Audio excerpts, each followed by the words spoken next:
Je vais essayer de vous faire une présentation d'une thématique de recherche particulière qui m'occupe depuis quelque temps, qui est donc liée à l'Europe des citoyens, on va dire, et puis plus précisément au problème de la libre circulation des frontières, la libre circulation des personnes, pardon, en Europe, et comment celle-ci s'est mise en place et quelles sont les résistances qu'elle a pu rencontrer depuis quelques années. Mais avant peut-être de rentrer dans cet exemple concret de recherche que je peux mener au sein du CRHIA et du LABEX, j'en reparlerai, peut-être un peu vous expliquer comment j'en suis venu à m'intéresser à cette thématique de l'Europe des citoyens, ou plutôt de la construction, ou des tentatives plus exactement de construction d'une Europe des citoyens, et des résistances que celle-ci a pu rencontrer depuis maintenant une trentaine d'années à peu près. Alors à la base, je suis un historien des relations internationales. J'ai fait ma thèse ici à l'université de Nantes, il y a maintenant trop longtemps, on va dire ça comme ça. C'était en 95, j'ai fait ma soutenance en 95. Donc moi j'avais travaillé sur l'histoire des relations franco-espagnoles pendant la Seconde Guerre mondiale. Donc vous voyez, j'étais assez loin de la construction européenne à cette époque-là. Mais pourquoi je m'étais intéressé à cette thématique? Parce que vous savez qu'en histoire, en général, on travaille quand on a des sources. Et nous avons ici à Nantes un centre des archives diplomatiques qui conserve les fonds des ambassades et des consulats de France à l'étranger. Donc il y avait un fonds qui n'avait pas été utilisé, qui était le fonds donc, de l'ambassade de France en Espagne. Et on avait pensé que c'était intéressant de s'intéresser aux politiques extérieures des France, puisque malheureusement, pendant la Seconde Guerre mondiale, il y en a plusieurs. Il y a la France de Vichy, et puis même à l'intérieur de la France combattante, il y avait Alger, il y avait Londres, etc. Donc il y avait des politiques extérieures, et de voir comment finalement ces politiques extérieures françaises,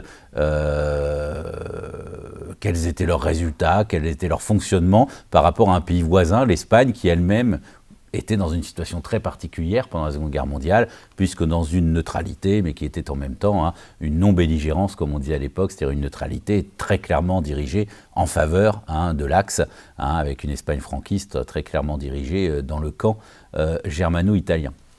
Donc tout ça pour vous dire qu'à la base, j'ai travaillé en histoire des relations internationales et sur la Seconde Guerre mondiale, et donc avec des sources diplomatiques, mais également d'autres sources d'archives, mais dans une histoire, on va dire, très statocentrée, comme on dirait, c'est-à-dire une histoire d'une politique extérieure d'un État, et donc forcément avec des archives officielles, des archives publiques, puis dans une période aussi où pendant la Seconde Guerre mondiale, j'allais dire l'information était très fermée, était très contrôlée, forcément, où donc on avait accès relativement sur des questions internationales à la source diplomatique et à la source de l'État principalement.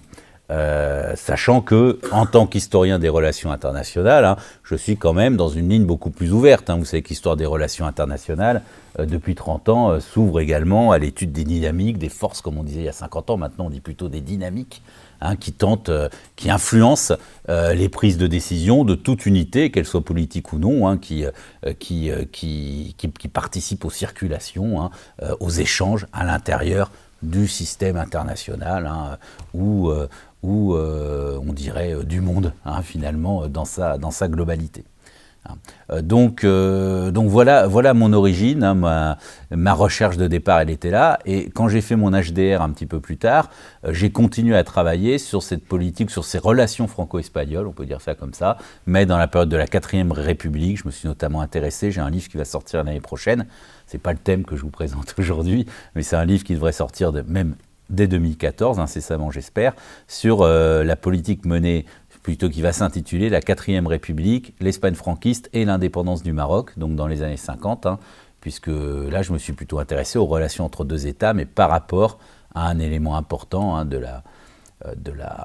des relations internationales de cette époque, c'est-à-dire la décolonisation d'un espace qui était partagé entre Français et Espagnols, puisque la France et l'Espagne se partageaient le protectorat marocain. Un partage très inégalitaire, mais un partage tout de même.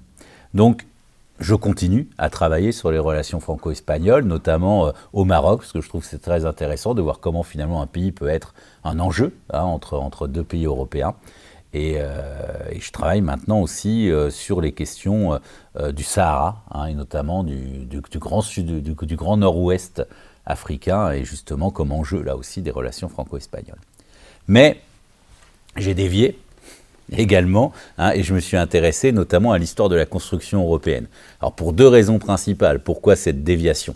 Alors d'abord parce que c'est une période qui était très proche de celle que j'étudiais, au moins pour les débuts de la construction européenne, qui était même identique à celle que j'étudiais au départ, ou celle que j'ai étudiée sous la 4e République plus exactement. Et puis parce que dans les années 90, il y a eu un très fort mouvement des historiens des relations internationales vers l'histoire de la construction européenne. D'abord parce que les archives s'ouvraient, puis ensuite c'était un exemple extrêmement éclairant, extrêmement même fascinant par certains côtés, de l'établissement d'une multilatéralité dans les relations internationales, d'une organisation internationale d'un nouveau type qui réunissait les différents États européens. Donc c'était un champ d'études particulièrement intéressant, particulièrement stimulant pour les historiens des relations internationales et qui permettait également, j'allais dire, qui était un champ d'études typique de cet élargissement de l'histoire diplomatique vers les relations internationales, puisque l'Europe, c'est également l'économie, c'est également d'autres sphères, d'autres centres d'intérêt. C'est également une idée particulièrement forte et intéressante. Donc il y avait là des champs d'études qui nous semblaient particulièrement propices. Donc c'est vrai que dans ma génération d'historiens des relations internationales, on a été nombreux, soit à faire des thèses sur la construction européenne, soit le plus souvent, parce qu'on avait souvent fait nos thèses avant, en se réorientant dans cette direction avec des directeurs de recherche, notamment à Paris, des personnes comme Soutou, comme Robert Frank, etc., qui nous incitaient à nous intéresser à ces questions-là. Et puis la deuxième raison qui m'a fait, m'intéresser naturellement à cette histoire, c'est aussi des engagements personnels que j'ai eus à Nantes et dans la région depuis une quinzaine d'années. Notamment, j'ai longtemps présidé la Maison de l'Europe à Nantes. Je me suis beaucoup interrogé depuis 15 ans par mes activités associatives sur la question de l'adhésion des peuples à l'Europe et au projet européen, et notamment à ces questions de citoyenneté européenne qui ont été justement lancées ces 20 dernières années, et comment dire, à l'information, à la sensibilisation des Européens sur cette citoyenneté et sur la construction européenne. Et donc, forcément, ces interrogations dans ma vie citoyenne m'ont porté aussi à m'interroger sur cette Europe des citoyens, mais cette fois-ci en tant qu'historien, et pour aller voir en histoire les origines de la problématique, et puis surtout voir les grands débats, les grandes questions que cela pouvait poser. Donc si vous voulez, vous avez eu un phénomène, si je me suis intéressé de plus en plus à l'histoire de la construction européenne, c'est à cause de raisons, j'allais dire, disciplinaires internes, et puis à cause également de mon parcours personnel, qui m'ont poussé dans cette direction. Donc j'ai essayé finalement d'allier mes engagements citoyens avec mes fonctions, ou mes fonctions, c'est un bien grand mot, mais mon métier de chercheur et d'historien. Alors, ça s'est notamment traduit, là aussi, par la mise en place de plusieurs programmes de recherche. Vous savez que désormais, on travaille aussi dans des programmes de recherche qui nous amènent des financements, que ce soit ceux financés par l'État, par l'Europe ou par la région. Et donc, on a monté plusieurs programmes de recherche dans le labo que je dirige, mais souvent en partenariat pluridisciplinaire avec d'autres laboratoires. Le programme qui se termine cette année, c'était le programme DECI, Dynamique citoyenne en Europe, qu'on avait monté avec DCS, le laboratoire de droit, avec le CRINI, le laboratoire de langue et de civilisation, avec également d'autres collègues des laboratoires de sociologie, qui était un programme qui visait à étudier justement ces dynamiques citoyennes plus généralement dans l'Europe contemporaine, mais avec un axe dont je m'occupais avec Paul Lys, notamment au CRINI, sur ces interrogations citoyennes et notamment sur comment dire, les problèmes de citoyenneté liés notamment aux problèmes de migration. Et notamment, c'était les collègues du CRINI qui souhaitaient travailler là-dessus, pour associer problématiques migratoires en Europe avec ces problématiques d'accès à la citoyenneté, qu'elles soient européennes ou que ce soit les citoyennetés nationales en Europe. Alors c'est une problématique intéressante, notamment qui permettait d'aborder toutes les thématiques liées à l'éducation à la citoyenneté des migrants ou à l'apprentissage des langues vivantes pour les migrants. Et donc il y a eu plusieurs séries de manifestations, de colloques, de journées d'études qui ont été organisées à Nantes sur ce thème.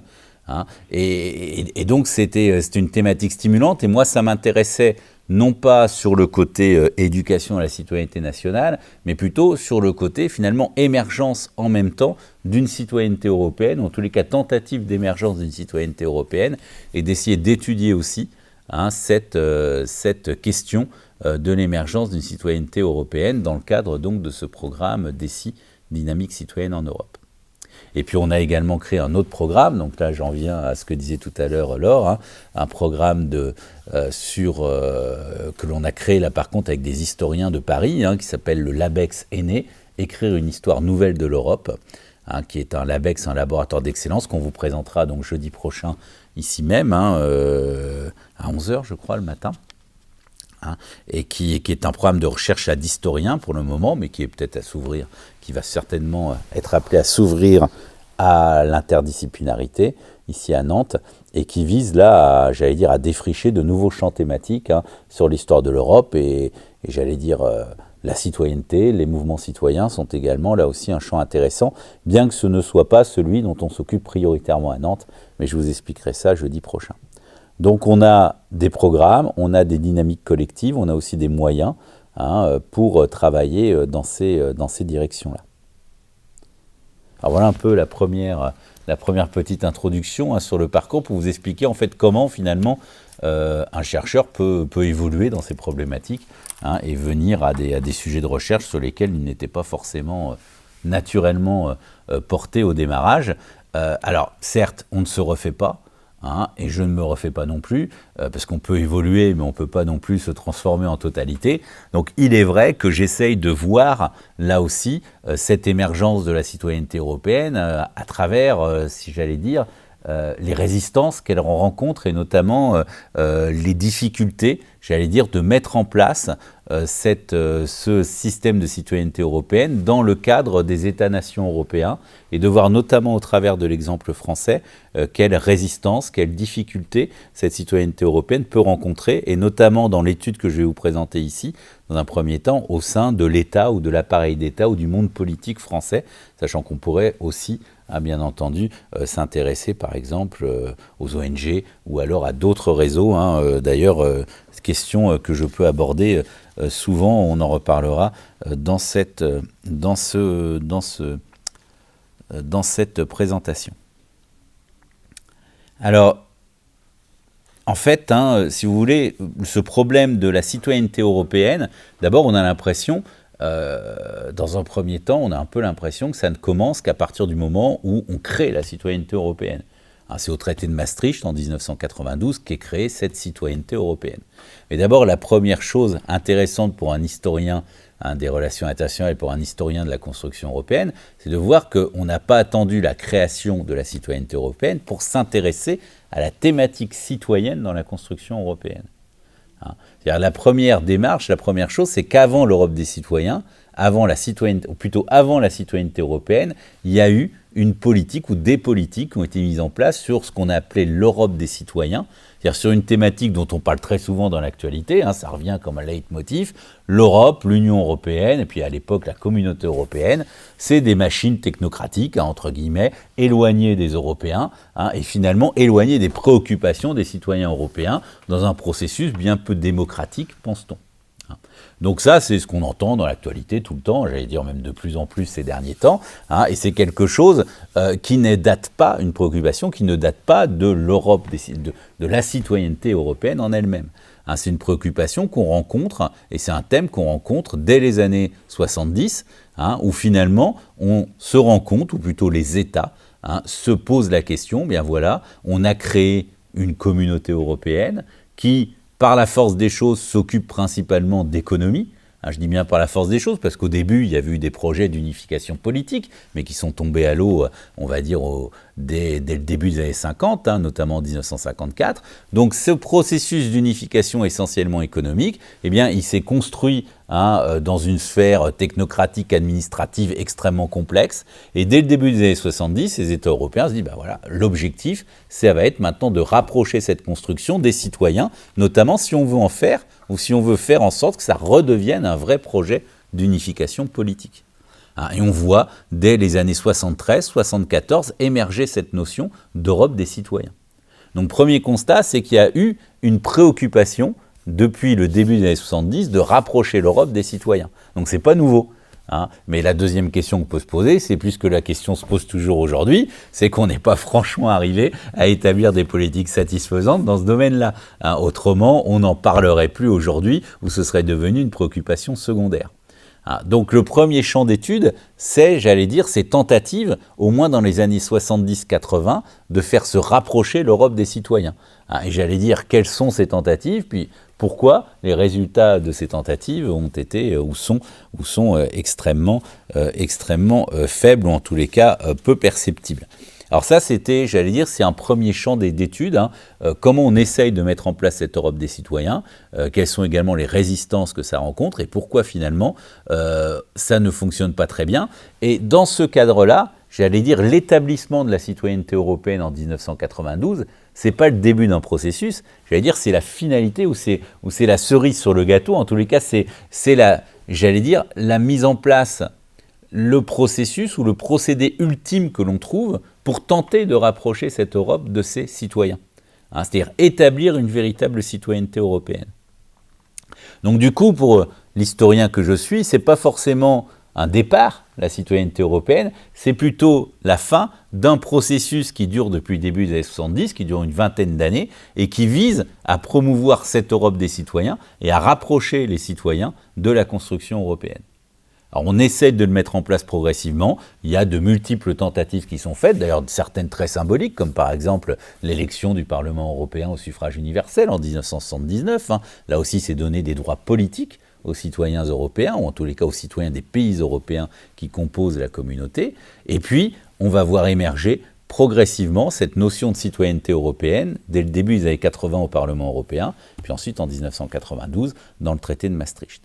Et puis on a des comités qui réfléchissent. Alors, vous savez, l'Europe, hein, c'est le règne des comités de réflexion, et on a un comité très célèbre en 1984, qui est d'ailleurs lancé dans le cadre de la relance de la construction européenne voulue par François Mitterrand et Helmut Kohl, hein, à partir de 1983, la grande relance de la construction européenne des années 80. Et c'est complètement oublié aujourd'hui, hein, mais cette relance, elle devait être bâtie d'un côté sur un approfondissement de l'union économique de l'Europe, c'est ce qui va déboucher sur le marché unique, hein, en 1993, hein, et puis d'un autre côté, elle devait également se baser sur cette Europe des citoyens, hein, qui avait été établie en 1984 comme étant une des deux grandes priorités, hein, de la transformation et de la relance de cette communauté européenne. Alors ça a été un peu oublié parce qu'effectivement, aujourd'hui, hein, on ne parle plus que de l'acte unique, hein, et quasiment que du marché unique, hein, comme grandes avancées, hein, des années 80. Mais il y avait aussi la volonté politique, en tous les cas au départ, hein, de faire reposer cette relance européenne sur ce concept d'Europe des citoyens. Et il y a un comité de réflexion qui a réuni des représentants de tous les gouvernements européens, hein, qui était piloté par un Italien qui s'appelait Pietro Adonino, hein, en 1984, et qui a réfléchi, hein, en essayant de faire tout un inventaire des moyens, hein, par lesquels on pourrait rapprocher l'Europe des citoyens. Alors il y a tout un panel de décisions, d'ailleurs certaines qui nous semblent aujourd'hui un peu farfelues, hein, par exemple faire une équipe sportive européenne, hein, ou créer un grand média européen, une grande télé européenne. Puis il y a d'autres choses qui sont restées, par contre, que certaines avancées ont été mises en place, comme par exemple des programmes d'échange d'étudiants, hein, et qui va être créé en 86-87, 2 ans plus tard, sous la forme du programme Erasmus. Ah, mais on a là toute une collection d'idées concrètes, hein, qui devaient permettre de rapprocher l'Europe des citoyens. Et dans toutes ces idées, il y en avait une intéressante qui était celle d'établir un passeport européen et de mettre en place une circulation, une liberté de circulation entre les Européens. Alors ça me permet d'arriver au fond de mon problème. Je vous dis c'est à peu près comme ça aussi que j'y suis arrivé. Hein, c'est justement sur une de ces initiatives qui avait été lancée dans les années 80 et qui devait permettre de conforter cette citoyenneté européenne. C'était justement cette liberté de circulation des Européens. Alors, liberté de circulation des Européens, c'est quelque chose qui date du traité de Rome de 1957. Hein, dans le traité de Rome, liberté de circulation des marchandises, marché commun, des capitaux, des services et des personnes. Parce que c'est bien beau de faire circuler des marchandises, mais si les agents économiques ne circulent pas, ça pose problème.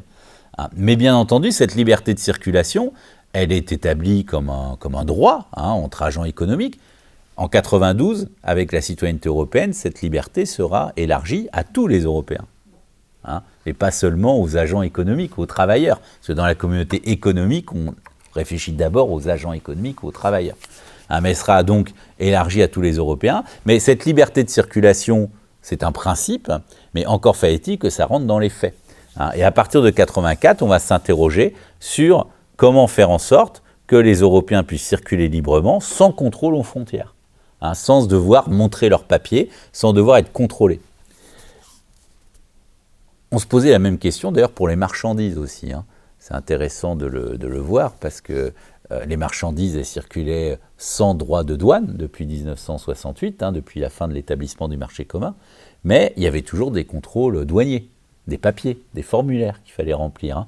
Alors, il n'y avait plus de taxes, mais il y avait toujours des formulaires. C'est dans l'acte unique de 93 qu'on va supprimer les contrôles administratifs. Alors pour les personnes, l'objectif c'est de faire pareil, hein, c'est de permettre de circuler librement sans devoir montrer ses papiers, et on pensait là aussi que ça permettrait ainsi, hein, de mettre en place une Europe des citoyens plus rapidement, hein, puisqu'on serait en capacité de voyager librement sans devoir montrer ses papiers et sans devoir subir de contrôles policiers. Alors cette liberté de circulation des personnes, hein, cette liberté, cette fin des contrôles aux frontières va devenir une des préoccupations majeures des Européens, hein, dans le cadre de ce qu'on va appeler les accords de Schengen, hein, et va donc devoir, est vécu, et en tous les cas expliqué comme étant l'un des piliers, hein, de cette citoyenneté. D'ailleurs, la liberté de circulation, hein, est un des droits de la citoyenneté européenne, un des droits fondamentaux de cette citoyenneté européenne.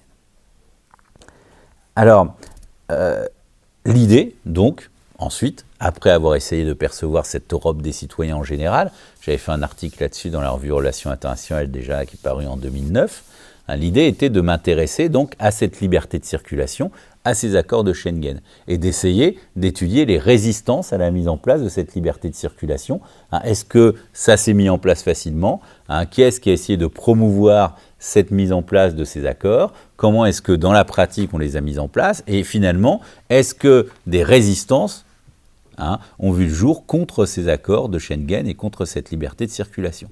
Et bien entendu, là aussi, hein, ce qui a motivé mon intérêt, c'est ce qui s'est passé ces 3 dernières années. Hein, on y reviendra, mais dans l'actualité, avec notamment la remise en cause des accords de Schengen, hein, suite aux migrations tunisiennes en Europe de l'après-révolution. Vous avez certainement entendu, hein, c'est cette querelle franco-italienne, hein, qui avait abouti à la fermeture de la voie ferrée et de la frontière à Vintimille, entre la France et l'Italie.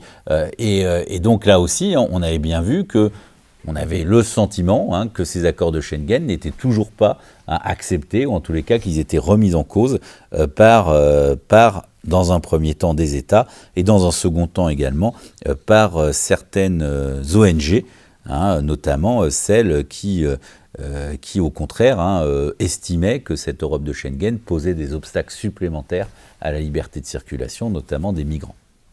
Donc une sorte de liberté de circulation doublement attaquée, sur sa droite par des États, hein, qui veulent la remettre en cause pour des raisons de souveraineté nationale, et sur sa gauche, hein, par des militants des ONG qui estiment que les accords de Schengen, au lieu peut-être permettre une liberté de circulation interne, mais renforcent les contrôles extérieurs, et donc finalement, hein, sont une entrave à la liberté de circulation, ou plutôt à l'arrivée, hein, des migrants extérieurs à la communauté. Donc vous voyez que c'est une histoire assez récente qui date finalement d'une vingtaine d'années ou d'une trentaine d'années, puisque les accords de Schengen sont signés en 1984, donc c'est plutôt les 30 ans exactement. D'ailleurs, tiens, on va fêter le 30e anniversaire très bientôt, hein. Et donc une histoire récente, une histoire aussi qu'on n'a pas forcément, qui n'est pas forcément facile à faire, hein, parce qu'on n'a pas forcément accès aux archives, notamment aux archives des États, hein, qui jouent tout de même un rôle extrêmement important dans la mise en place de cette liberté de circulation. Donc on peut y avoir accès, mais pas encore en totalité. On va aussi beaucoup travailler sur la presse. Hein. On peut aussi travailler sur d'autres sources, d'autres documentations officielles. Finalement, j'allais dire, travailler souvent sur la période la plus récente, c'est souvent plus facile que sur une période plus ancienne, parce que finalement, l'information ouverte est beaucoup plus large aujourd'hui qu'elle ne l'était avant. Et finalement, on consulte beaucoup plus d'informations sur la période actuelle que sur la période d'il y a 50 ans ou 60 ans, hein, où là, l'information était beaucoup plus fermée, et donc où il faut souvent aller dans des archives pour obtenir l'information, alors que désormais, elle est quand même beaucoup plus accessible. On peut aussi bénéficier de sources orales. Hein, j'ai notamment interrogé à plusieurs reprises Catherine Lalumière, hein, qui a signé les accords de Schengen comme ministre des Affaires européennes, et donc ces sources orales peuvent aussi être appréciables, mais il reste encore énormément de choses à faire sur la question. J'en suis qu'au tout début, hein, du problème. Alors, peut-être 2 ou 3 points qui... J'avais oublié, mais si vous avez des questions à me poser, surtout n'hésitez pas à m'arrêter, parce que moi je parle, mais si vous avez des questions à poser, surtout il ne faut pas hésiter. Hein. Alors, donc, première étape, c'est l'article que j'ai fait dernièrement, qui va sortir dans une publication du CRINI dans quelques semaines, là peut-être même quelques jours. Hein, c'est celui-là que je voulais vous présenter plus précisément, qui s'intéresse donc aux accords de Schengen et surtout, j'allais dire, aux résistances françaises face aux accords de Schengen. Et surtout à la position de l'État français face aux accords de Schengen. Hein. C'est-à-dire finalement, voir comment la France, qui a été à l'origine moteur dans l'établissement des accords de Schengen, qui sont d'abord une initiative française de François Mitterrand, eh bien, qu'est-ce qui explique que l'État français ait à 2 reprises ralenti ou remis en cause la mise en place de ces accords de Schengen? Et pour un historien des relations internationales, c'est très intéressant, parce qu'on voit très bien l'interpénétration entre les enjeux de politique intérieure et les enjeux de politique européenne. Hein. Puisque finalement, si la France est réticente, notamment à 2 périodes bien délimitées, soit réticente à l'application des accords de Schengen, soit remet en cause l'application du Schengen, c'est essentiellement à cause d'enjeux de politique intérieure. Et c'est ces enjeux de politique intérieure qui viennent modifier la position des gouvernements français, ou qui viennent en tous les cas, j'allais dire, altérer le raisonnement sur la mise en place de cette liberté de circulation, ou en tous les cas remettre en question cette mise en place. Alors, quand on interroge Catherine Lalumière, c'est extrêmement intéressant, puisqu'elle rappelle finalement que, c'est toujours la première chose qu'elle dit, ces accords de Schengen, c'est vraiment la volonté de François Mitterrand, dans le cadre de la relance de la construction européenne, et j'allais dire, quand Catherine Lalumière vous répond, elle vous dit « François Mitterrand a décidé, on faisait ». Et on faisait, et silence dans les rangs. Elle me racontait ça en plus au moment des déboires de François Hollande, là, il y a quelques semaines. Donc je l'interrogeais aussi sur les différences entre le gouvernement socialiste de l'époque et celui d'aujourd'hui, et surtout sur l'autorité présidentielle pour mettre en place des choses. Donc c'était aussi en fonction de l'actualité. Mais comme disait Catherine Lalumière, à l'époque, François Mitterrand me demande de mettre en place cette liberté de circulation, et je mets en place cette liberté de circulation. Et elle le dit très bien dans une ambiance qui n'était pas forcément favorable, puisqu'elle se heurte durant l'année 83-84, quand elle le met en place, à l'opposition unanime de toute l'administration française. Le ministère de l'Intérieur, notamment, qui a la haute main sur ces questions-là, le ministère des Affaires étrangères, tout le monde est opposé à cette décision. Et la première réplique que Catherine Lalumière, elle me dit souvent qu'elle faisait l'aller-retour dans le train pour aller à Bruxelles à l'époque, et donc elle voyageait avec les directeurs de l'administration centrale, et donc on parlait forcément de ces questions-là dans ces petites réunions de cabinet, et systématiquement, les directeurs d'administration centrale lui disaient « Non, c'est pas possible, on peut pas ». On ne peut pas parce qu'on ne peut pas supprimer les contrôles, etc. etc. Donc il y avait toute une palette de résistance administrative, résistance administrative de l'ensemble des ministères qui ne veulent pas mettre en place cette liberté de circulation. Pourquoi ? Parce que c'est l'inverse, j'allais dire, du raisonnement normal d'une administration sur ses frontières nationales. C'est-à-dire on contrôle les personnes aux frontières. La question, si on supprime ces contrôles, comment les contrôle-t-on ? Par quels moyens, et surtout, comment est-ce qu'on s'arrange pour déléguer ce contrôle ou pour le mettre en commun au niveau de l'ensemble des administrations nationales. Donc il y a des résistances de principe, des résistances idéologiques, et puis des résistances pratiques. Par exemple, comment mettre en place un système d'information mutuelle de l'ensemble des polices des pays européens dans une époque où, je vous rappelle, en 84, je ne sais pas si vous vous souvenez des ordinateurs, certains dans la salle s'en souviennent, de 84, mais bon, c'était pas génial au niveau encore de la gestion des données, puis de la puissance également des ordinateurs. J'ai retrouvé un article très drôle en 1990, donc 6 ans après, quand on est en train de mettre en place les systèmes informatisés pour gérer tout cela, et c'est un article qui dit que c'est très difficile à faire. Il faudrait que je retrouve Oui, voilà, c'est super compliqué à faire, ça date de 89. Un article du Monde de 89 qui dit « Le système s'avère très compliqué à mettre en place parce qu'il faut des capacités de stockage qu'on n'arrive pas à maîtriser. » Et il cite 1,5 gigaoctets. fantastique. Hein. Bon, donc tout ça pour vous dire que, voilà, derrière, il faut que la technique suive. Mais ça va se résoudre très vite parce qu'avec la multiplication très rapide de la puissance des ordinateurs, 2 ans après, on n'en parle quasiment plus. Mais en tous les cas, il y avait également des obstacles techniques à la mise en place de tout cela.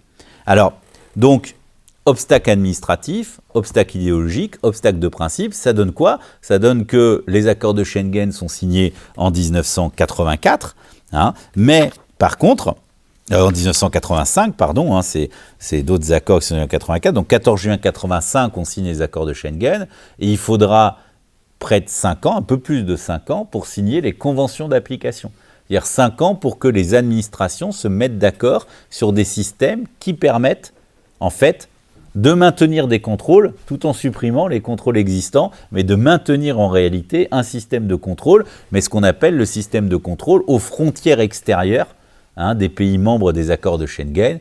Il y en a 5 au départ, la France, l'Allemagne et les 3 pays du Benelux. C'est-à-dire reporter aux frontières extérieures des pays membres des contrôles et surtout mettre au commun ces moyens de contrôle pour que tout le monde soit au courant que tel pays a contrôlé telle personne à son arrivée dans l'espace Schengen, c'est-à-dire dans l'espace qui ne dispose plus de contrôle interne.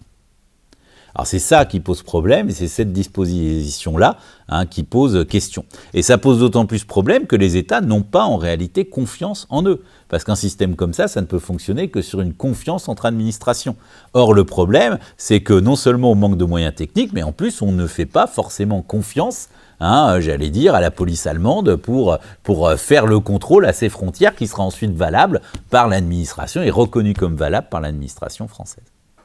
Donc là, vous avez toute une résistance, j'allais dire, technico-administrative qui dure pendant 5 ans et qui explique la difficulté à mettre en place ces règles communes. Puis il y a aussi une question de méthode, c'est comme on parle de sécurité nationale, eh bien les négociations sont mises en place et sont réalisées par les États membres. Et c'est les administrations des États membres qui se réunissent à 5 et qui discutent. En parallèle, on met en place le marché unique au même moment sur les marchandises, et là ça va beaucoup plus vite et c'est beaucoup plus efficace. Pourquoi ? Parce que là, c'est la Commission de Bruxelles qui met en place les règles et qui ensuite les édicte et les États doivent les mettre en place derrière. Et là, vous avez un moteur beaucoup plus puissant pour le marché unique, qui est le moteur bruxellois, alors que pour les contrôles aux frontières, c'est du ressort des États membres. Donc là, bien entendu, la mise en place des négociations est beaucoup plus lente et beaucoup plus difficile.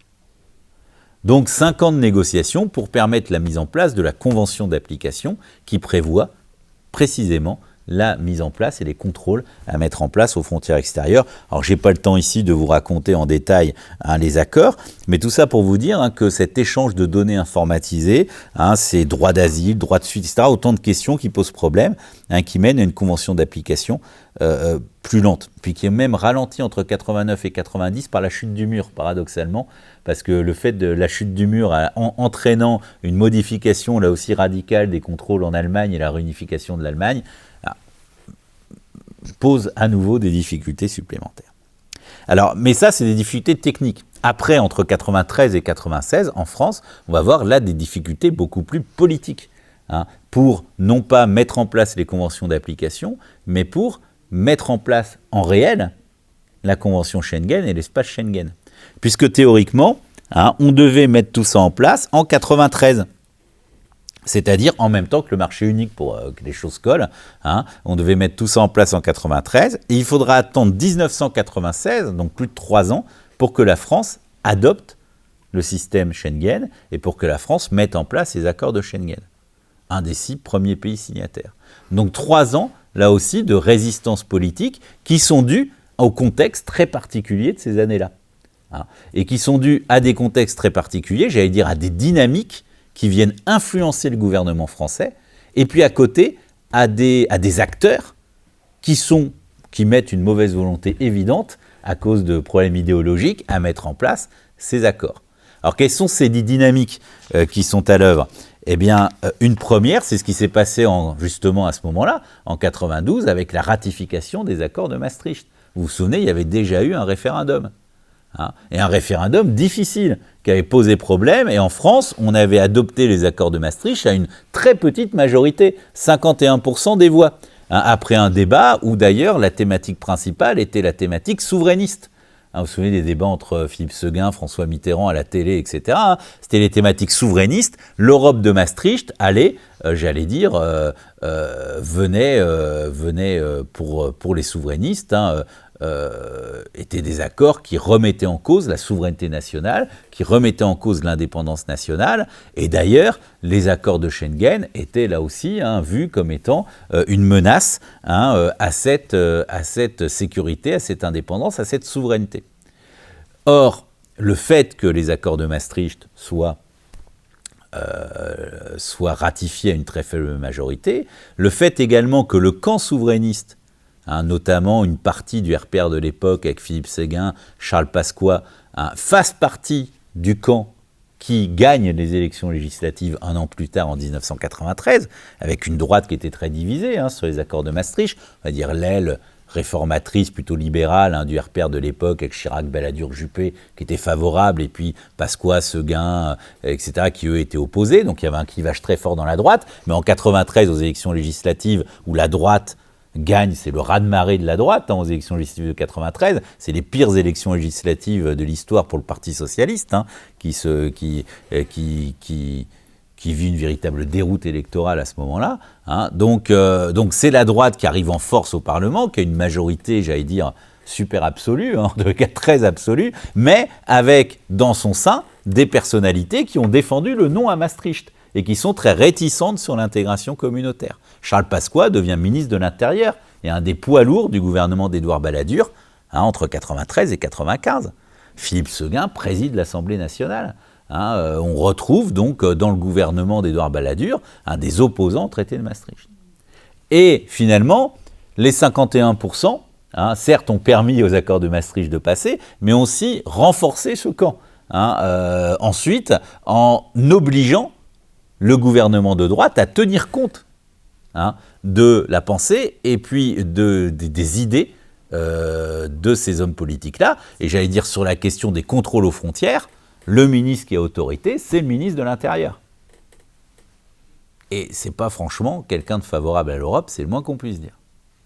Donc, on a là, bien entendu, donc des forces et des forces qui vont nourrir le jeu des acteurs ensuite. On pourrait citer d'autres éléments, bien sûr, qui crispent le débat. Les bouleversements géopolitiques, la chute de l'URSS, l'arrivée de nouveaux États. On en a d'autres également. C'est les succès de l'extrême droite en France. Les élections de 93 font du Front National le 4e parti politique du pays, 12,5% des voix. Il y a une élection présidentielle qui s'approche en 95. Eh bien, la droite française commence forcément, tient compte aussi de cette percée du Front National. Et cette percée du Front National, eh bien, elle renforce le camp des adversaires de Schengen, tout comme des adversaires de Maastricht. Donc vous avez des dynamiques comme ça qui viennent peser sur l'action politique et qui expliquent que le gouvernement de droite soit très partagé sur la question et donc que du coup, ça va ralentir l'application des accords de Schengen, tout comme, et donc qui va poser, j'allais dire, qui va poser des problèmes spécifiques à cause, j'allais dire, du raidissement du gouvernement français face à cette question de l'ouverture des frontières. Alors, on voit émerger et on voit l'impact de certaines décisions prises en interne sur la mise en place de ces accords de Schengen. Par exemple, la politique de lutte contre l'insécurité et de lutte contre l'immigration clandestine, qui est menée par Charles Pasqua, provoque une réforme du droit d'asile, notamment, et bien entendu, provoque des interrogations sur la mise en place des accords de Schengen, comme en ricochet, puisque cette libre circulation des personnes était conditionnée à une confiance entre États et à des règles communes mises en place par les États. Par exemple, une des conditions avancées par le ministre délégué aux Affaires européennes, Alain Lamassoure, pourtant européen convaincu, en avril 1993, qui annonce que l'on va reporter la mise en place des accords de Schengen, c'est de dire, les conditions préalables ne sont pas là parce que certains pays ont des politiques trop divergentes, et notamment on cite, parce qu'à l'époque c'est très à la mode de citer ce problème-là, la dépénalisation de la consommation de la drogue aux Pays-Bas et en Espagne, hein, eh bien là, on a des pays qui ne suivent pas les mêmes règles que la France, et donc, eh bien, si on ouvre les frontières, eh bien, on risquerait de voir déferler des tonnes de drogue en France, ou en tous les cas de permettre également aux Français de circuler plus facilement pour aller consommer cette drogue aux Pays-Bas ou en Espagne. Alors je prenais cet exemple-là, mais ça vous explique pourquoi finalement il va falloir attendre 3 ans, et normalement, les Allemands avaient arraché à la France une date de mise en application en mars 1995, mais à nouveau, la France va demander une période probatoire de 3 mois pendant la campagne présidentielle de 1995 pour... Je pense que l'idée du gouvernement de droite était d'éviter de donner du grain à moudre à l'extrême droite. Et ensuite, donc ce qui veut dire que la police française va maintenir ses contrôles frontaliers aux frontières françaises malgré malgré l'application officielle des accords de Schengen.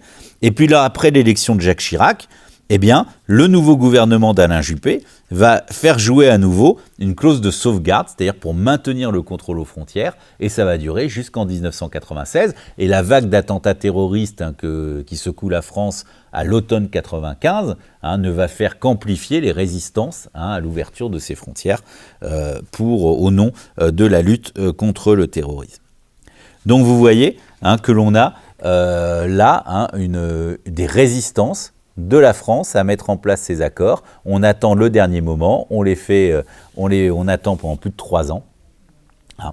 Ce qui est intéressant, c'est que quand on étudie là aussi la presse, mais il faudra aller plus loin dans les sources, on observe que là je vous parle, j'allais dire, des résistances de droite, souverainistes à la mise à place des accords, mais on voit naître dès 1985, dès la signature des accords de Schengen, une réticence des ONG et des militants qui aident les migrants face à ces accords, et une appréhension qui est retranscrite dans la presse dès 1985-86. L'appréhension, c'est dire attention, on va reporter les contrôles aux frontières extérieures, sous-entendu on va renforcer l'efficacité des contrôles, et on risque, en refermant les frontières extérieures de l'Union, d'empêcher davantage les migrants de venir.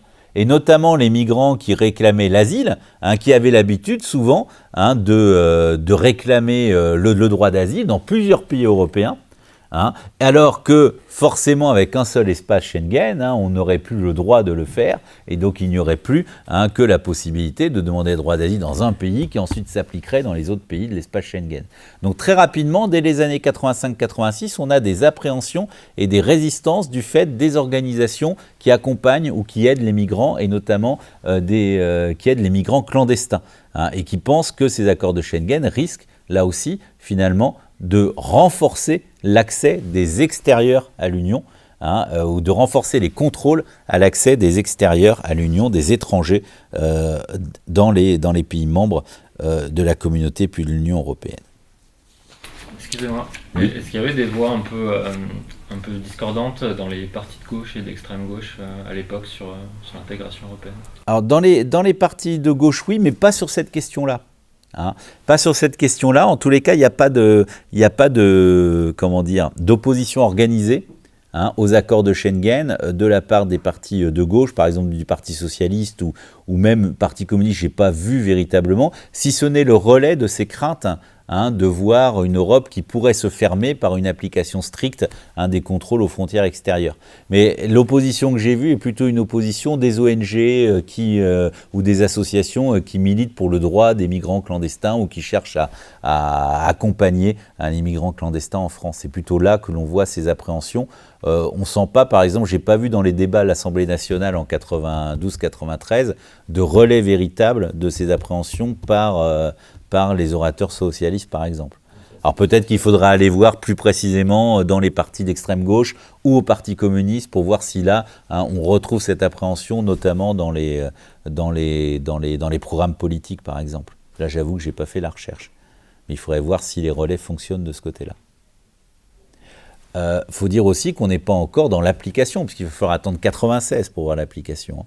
Et c'est plutôt dans les années d'après que ça va s'organiser, cette résistance à gauche, parce que à partir entre 96 et 2008, l'application des accords de Schengen s'accompagne par une prise en compte extrêmement forte des gouvernements européens du problème des migrations illégale, ou de l'immigration illégale ou de l'immigration clandestine, et plusieurs pays européens qui vont œuvrer pour que l'Union européenne adopte des politiques migratoires et des politiques de lutte contre l'immigration clandestine beaucoup plus importantes et beaucoup plus fortes.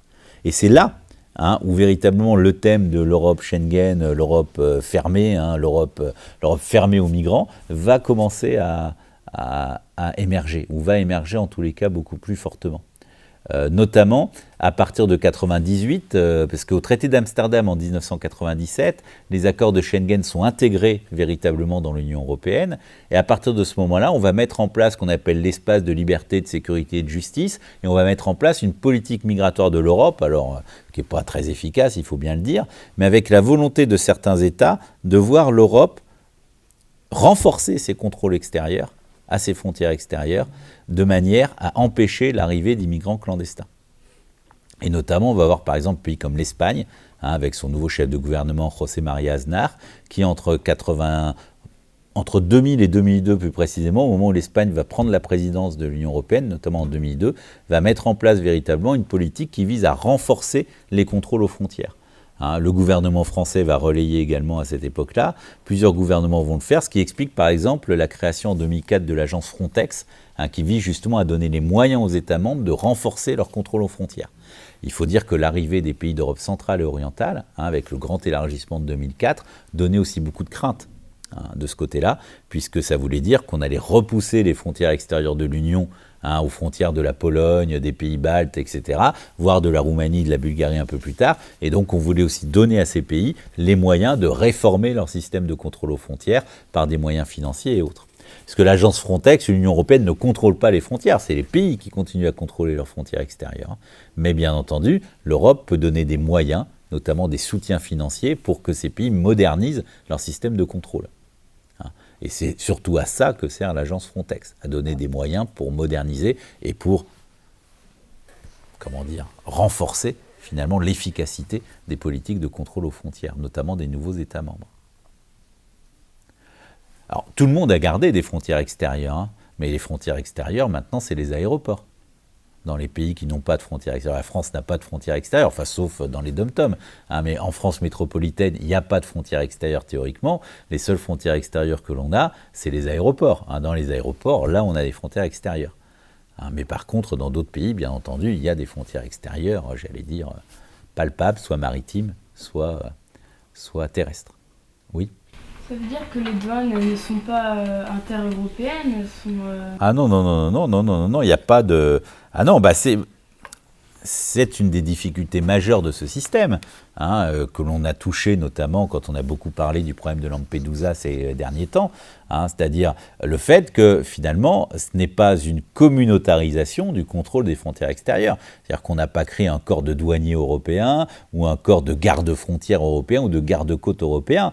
C'est bien toujours le pays membre qui contrôle les frontières extérieures au nom de tous les autres, et qui ensuite donne l'autorisation ou donne des visas qui sont valables ailleurs. Ça veut dire que tu peux en faire une interprétation un peu nationaliste, il y a une interprétation... Non, parce qu'il y a des règles communes qu'il faut respecter, mais par contre après, ça veut dire que oui, on peut faire des interprétations et surtout on peut, ouvrir ou fermer le robinet.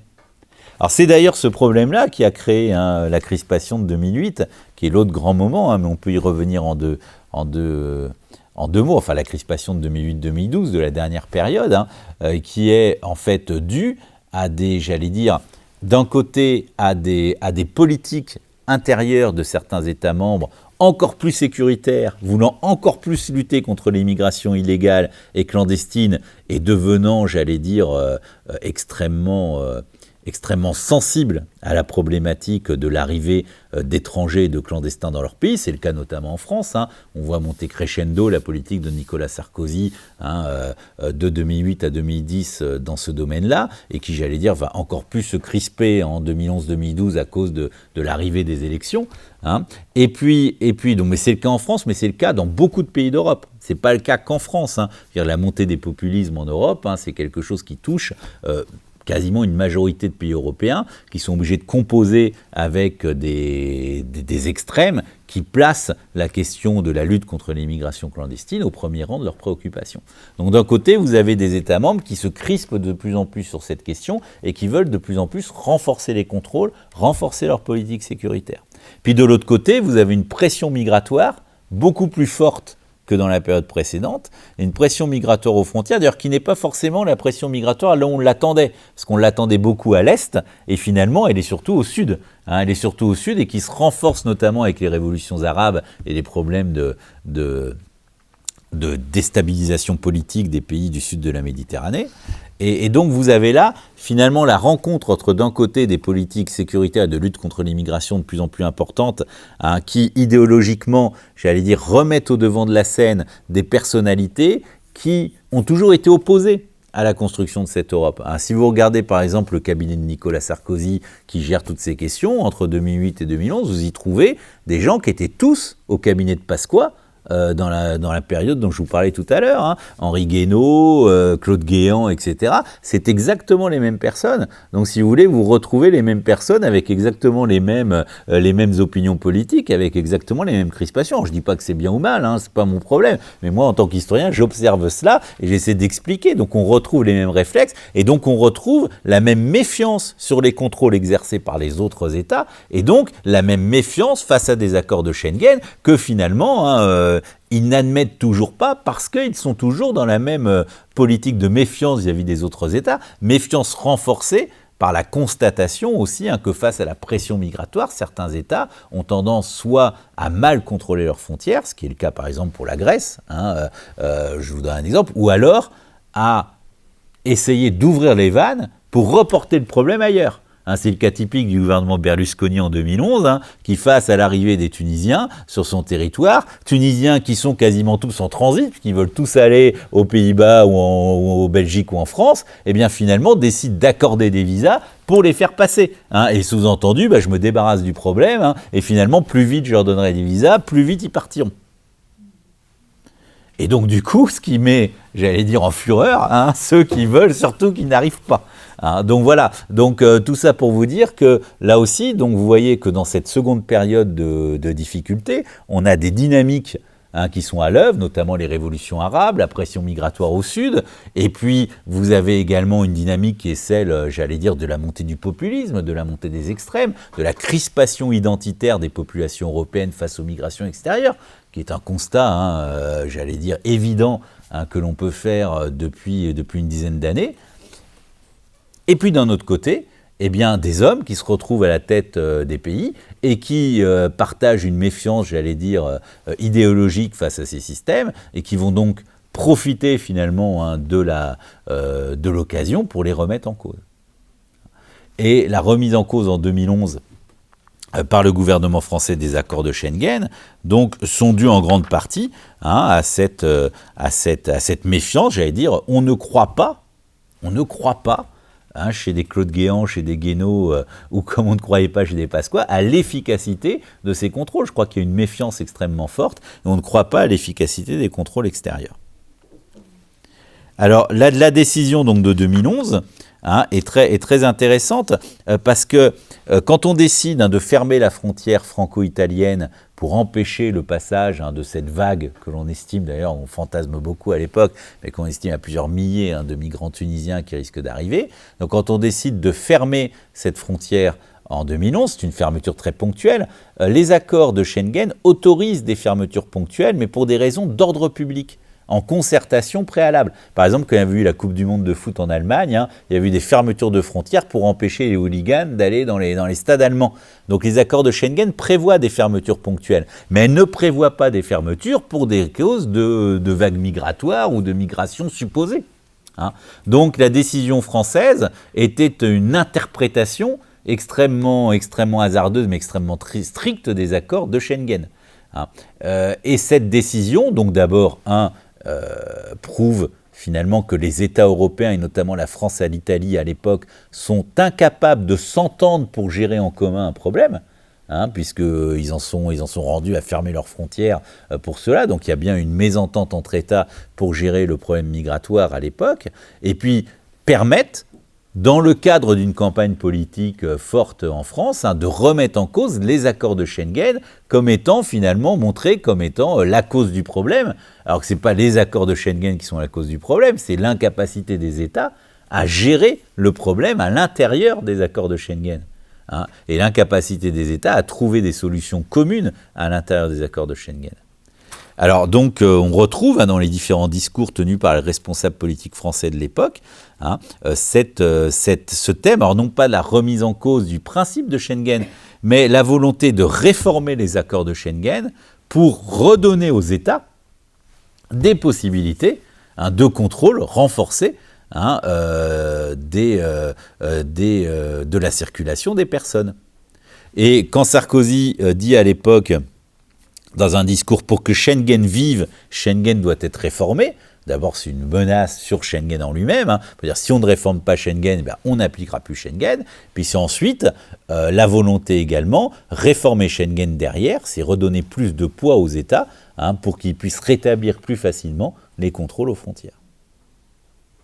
Donc c'est bien une remise en cause du principe de la libre circulation pour des raisons idéologiques et puis également par le constat que finalement la cogestion, j'allais dire, de l'espace Schengen par les États ne fonctionne pas ou fonctionne mal.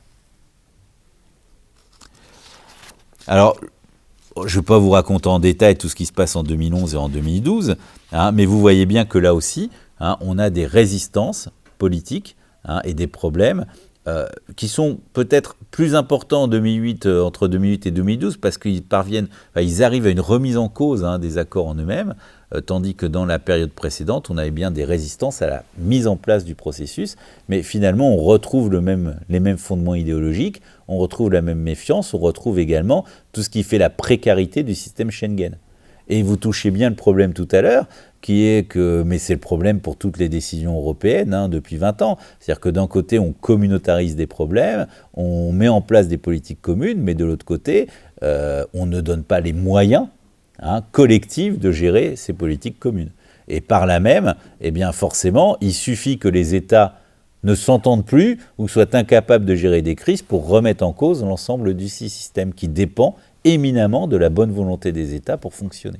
En fait, la fermeture des frontières, c'est qu'ils voulaient régler le problème eux-mêmes, chaque État voulait régler le problème eux-mêmes, et c'était la solution la plus rapide pour le régler.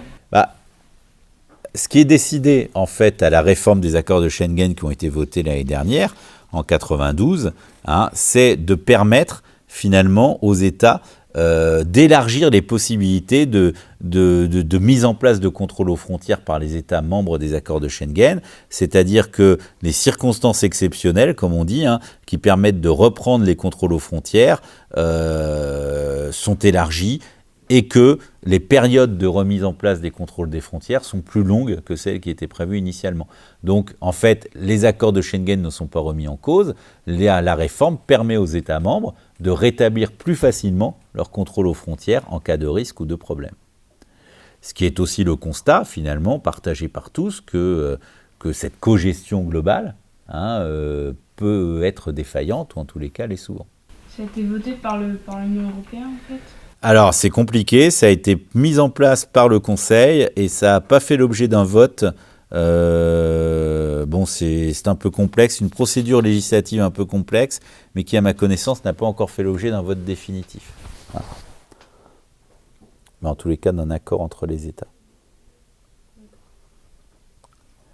Donc, il reste encore beaucoup à faire en dehors de mon article, qui en fait, il reste beaucoup à faire, pour étudier non pas les États, mais plutôt les ONG ou les organisations non gouvernementales ou des associations d'aide aux migrants et de voir leur position face à ces accords et de voir comment ils essayent d'œuvrer, soit pour résister à ces accords, soit pour tenter de les réformer. C'est-à-dire finalement, voir de l'autre côté, après avoir vu les résistances nationales de droite, d'essayer de voir les résistances de gauche à ces accords, ou en tous les cas comment on les perçoit et comment on tente de les réformer. Ça, je pense que c'est quelque chose d'intéressant. Puis d'aller étudier également dans d'autres pays européens l'attitude face à ces accords de Schengen.